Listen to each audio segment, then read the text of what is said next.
Manifeste pour la restauration de la monarchie, 5 juillet 1871.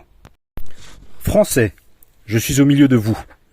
Vous m'avez ouvert les portes de la France et je n'ai pu me refuser le devoir de revoir ma patrie.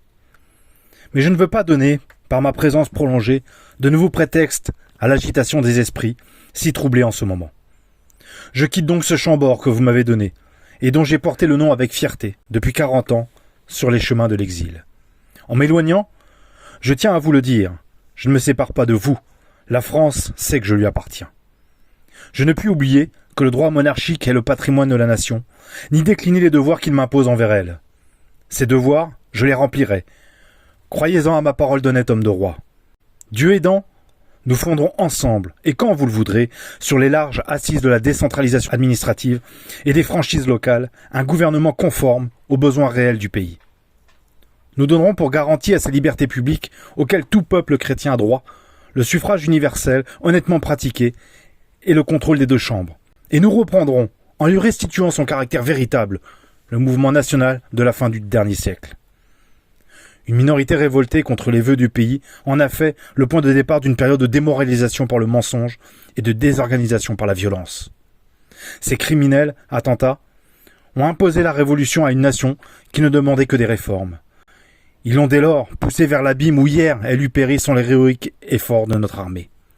Ce sont les classes laborieuses, ces ouvriers des champs et des villes, dont le sort a fait l'objet de mes plus vives préoccupations et de mes plus chères études, qui ont le plus souffert de ce désordre social. Mais la France, cruellement désabusée par des désastres sans exemple, comprendra qu'on ne revient pas à la vérité en changeant d'erreur, qu'on n'échappe pas par des expédients à des nécessités éternelles. Elle m'appellera, et je viendrai à elle tout entier avec mon dévouement, mon principe et mon drapeau. À l'occasion de ce drapeau, on a parlé de conditions que je ne dois pas subir.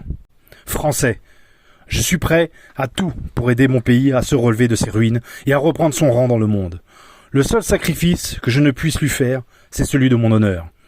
Je suis et veux être de mon temps. Je rends un sincère hommage à toutes ces grandeurs, et quelle que fût la couleur du drapeau sous lequel marchaient nos soldats, j'ai admiré leur héroïsme et rendu grâce à Dieu de tout ce que leur bravoure a ajouté au trésor des gloires de la France. Entre vous et moi, il ne doit subsister ni malentendu ni arrière-pensée.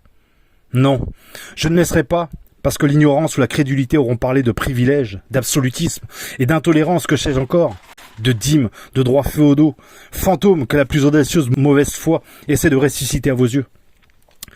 Je ne laisserai pas arracher de mes mains l'étendard d'Henri IV, de François Ier, de Jeanne d'Arc. C'est avec lui que s'est faite l'unité nationale. C'est avec lui que vos pères, conduits par les miens, ont conquis cette Alsace et cette Lorraine dont la fidélité sera la consolation de nos malheurs. Il a vaincu la barbarie sur cette terre d'Afrique, témoin des premiers faits d'armes des princes de ma famille. C'est lui qui vaincra la barbarie nouvelle, dont le monde est menacé. Je le confierai sans crainte à la vaillance de notre armée. Il n'a jamais suivi, elle le sait, que le chemin de l'honneur. Je l'ai reçu comme un dépôt sacré du vieux roi, mon aïeul, mourant en exil. Il a toujours été pour moi inséparable du souvenir de la patrie absente. Il a flotté sur mon berceau. Je veux qu'il ombrage ma tombe. Dans les plis glorieux de cet étendard sans tache, je vous apporterai l'ordre et la liberté. Français, Henri V ne peut abandonner le drapeau blanc d'Henri IV. Henri.